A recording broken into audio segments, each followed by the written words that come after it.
are the Onesie awardees.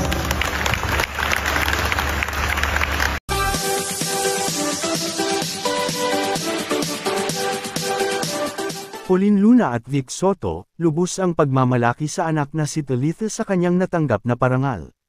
Makikitang labis ang tuwa at pagmamalaki ni Pauline Luna at Vic Soto sa kanilang panganay na si Talitha matapos nitong tumanggap ng Gold Merit Award para sa kanyang kahangahangang performance. Sa Grade 1, sa isang post, ibinahagi ni Pauline ang kanyang taos-pusong mensahe para kay Tali.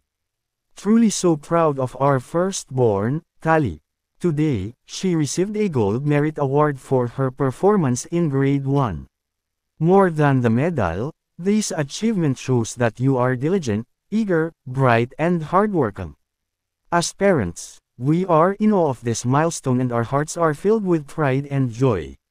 Keep it up, ate. Reach for the stars." Congratulations to her classmates and everyone who received the award too.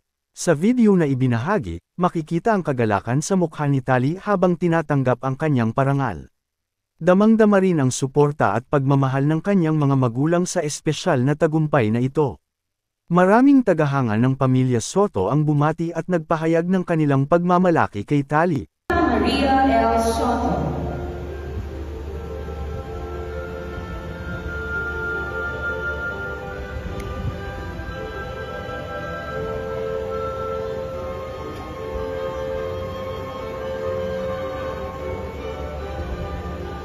These are the Onesie awardees.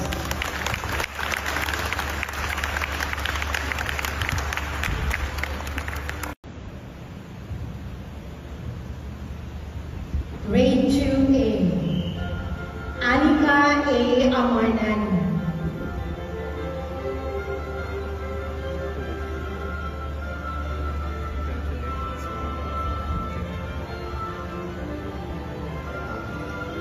Lucia Anika O.